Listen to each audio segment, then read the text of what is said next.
Okay, so today we're diving headfirst into some seriously strange stuff. We're talking about the SCP Foundation's Antimemetics division. And that's a whole other level of weird, right? Right, like what happens when the biggest threat is forgetting the threat exists at all. It's like trying to fight a ghost that can make you forget it's a ghost. Exactly. So we're digging into there is no Antimemetics division and some choice SCP files like SCP-055 and SCP-3125.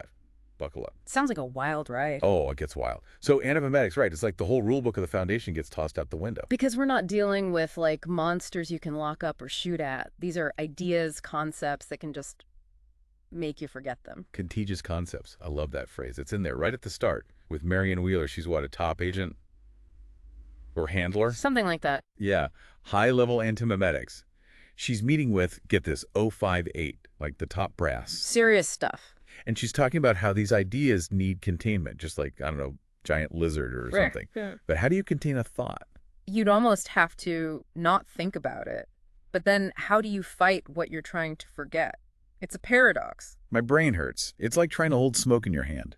Exactly. And that's SCP-055 to a T. It's described as a self-keeping secret, which is just mind-bending. I was reading that file and I swear I'd forget what I just read in the same sentence. That's the point. Even its containment procedures are self-classifying. It's designed to be forgotten. So what are you even supposed to do? That's the million-dollar question, right? It's like, what does it even mean to understand something if understanding it makes you forget it? Okay, but it gets even weirder. Marion, she doesn't just deal with abstract concepts. This woman has, like, a memory-eating pet monster. You're talking about SCP-4987. Right. That one always gets me. It's this creepy, crawly thing that just follows her around, munching on memories. Then she just feeds it, like, whatever, old shopping lists, right? Seems like it. Which is both terrifying and kind of brilliant. If you can't destroy it, might as well manage it. Talk about having to keep your work life and personal life separate. Imagine having that thing stare you down while you're trying to have your coffee. No thanks. I can barely handle my goldfish. But seriously, it makes you wonder about the mental toll this job takes. Imagine dealing with that day in and day out. It definitely says something about the kind of person who's drawn to this line of work. But hey, while we're talking about how these things mess with your head, oh man, you're going to bring up Kim, aren't you? Poor Kim. He really got a crash course in antimemetics. A very unfortunate crash course. Like 41, right? Yeah. Brand new recruit, bright-eyed and bushy-tailed, ready to contribute to the Foundation. Then he meets Alistair Gray. And Gray is, well, he's not your average SCP. He's more like your worst nightmare dressed up in a business suit. Because he blends in, right? He looks and acts like a normal person. But he's an anti-memetic kill agent. He makes people forget, makes them invisible, and then gone. Poof. Like they never existed. The file describes it as Alzheimer's in fast forward. Brutal. It really highlights how dangerous this stuff can be in the wrong hands. And remember how Kim fights back? It's not with a gun or a flamethrower. He uses information as a weapon. Which is brilliant when you think about it. Right, like fighting fire with, well, a different kind of fire. But speaking of fighting and forgetting, we got to talk about Marnus. This is where we really start to see this pattern of like a repeating cycle. A loop of forgetfulness. It's like that old saying, what has been will be again. Exactly. Marnus, he's got these fragmented memories, right? Like pieces of a puzzle that don't quite fit. And what he remembers is horrifying. He remembers an entire division wiped out, consumed by an anti-memetic force. And then there's the unthinkable bomb. Talk about a self-fulfilling prophecy. Right, a weapon designed to erase its own existence and any knowledge of it the moment it goes off. Leaving no trace except maybe that missing piece of the puzzle that nobody can quite place. So we've got contagious concepts, memory-eating monsters, and weapons that erase themselves from reality. And just when you think, okay, it can't get weirder than this, we meet SCP-3125. And it's not just weird, it's on a whole other level. We're talking about a Keter-class entity that literally eats reality. Eats realities. Like, what does that even mean? That's what the Foundation is trying to figure out. But whatever it is, it's bad. And the worst part, just trying to understand it can turn your brain to mush. That's right. And it's not just about forgetting, it's about replacement. Like, this thing can overwrite reality itself. Okay, now that's just terrifying. It is, isn't it? It makes you wonder, what's worse? Forgetting the monster exists or realizing it's already replaced everything you know with something else? So we're talking about reality-bending, brain-melting entities here. And this is where Marion Wheeler, our expert antimemetics agent, really shows us what she's made of. Talk about being thrown into the fire, right? You're facing down a threat to reality as we know it, and your main weapon is not forgetting it. And a whole lot of nest eggs, apparently. Right. Gotta love those mystics. Keeps the old noodles sharp. But it does make you wonder what happens when the things designed to preserve your memories start to fail. Don't even go there. It's like trying to hold on to water, especially with something like SCP-40051 on your tail. Those things still creep me out. Those reality-bending fingers, yeah. Don't get too close or you'll forget what fingers even are. Or hands, for that matter. And Marion, she barely gets out of that encounter with her memories intact. The file says it was a close call. A little too close for comfort, I'd say. But you know, it's interesting. SCP-5051, those severed fingers, they actually make me think because they represent the physical embodiment of an antimemetic effect. Like, you can actually see the reality bending happening. You're right. That is kind of profound That's in true. a terrifying sort of way.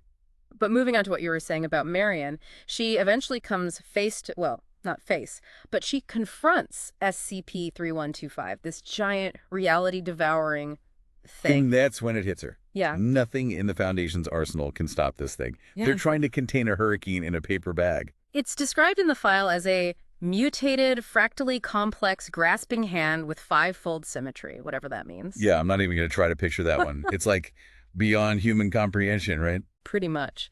But the point is, Marion realizes that traditional containment is useless.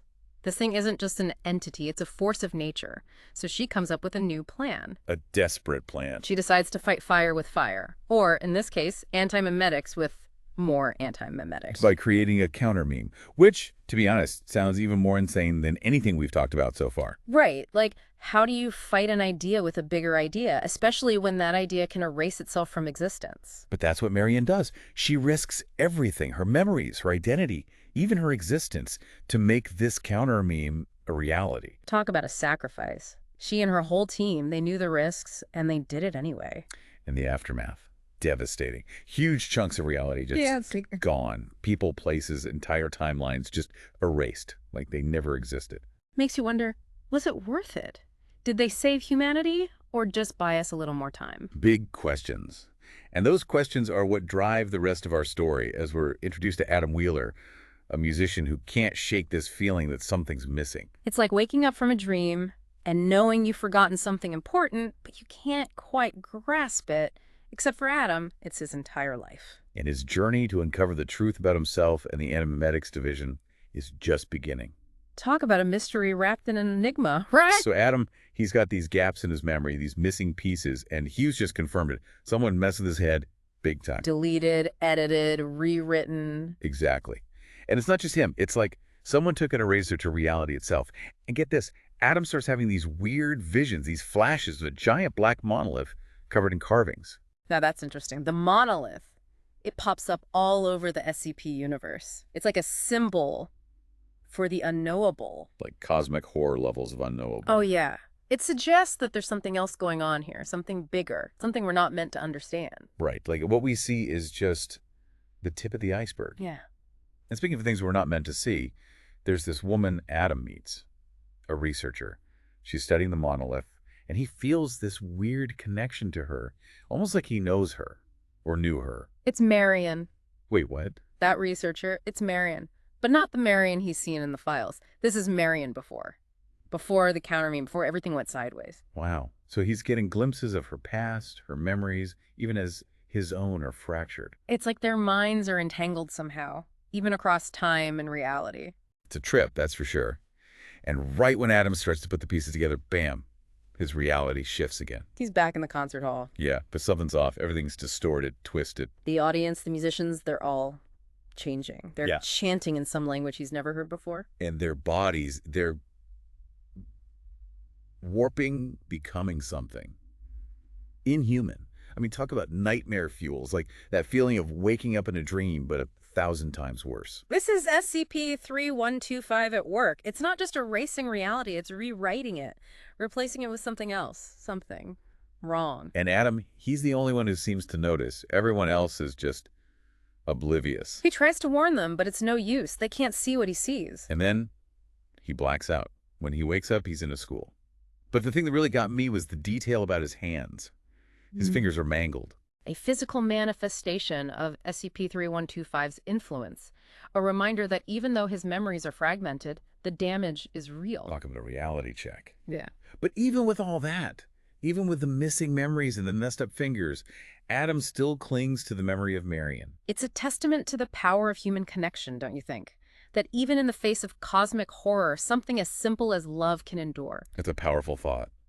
But then, that call from Ulrich, the Foundation as they knew it, gone. Yeah. Just like that. Everything they fought for, everything they sacrificed, all for nothing. And that's when I started to feel really uneasy. Because if the Foundation, with all its resources and knowledge, couldn't stop this thing, what hope do we have? It's a bleak thought. But Ulrich, he mentions one last lead, Bart Hughes. There's a chance he's still out there, still fighting. And that's what sends Adam on this desperate journey to the ruins of Site-167. A journey through the scars left by SCP-3125. The missing time, the erased memories, the very fabric of reality. All twisted and torn.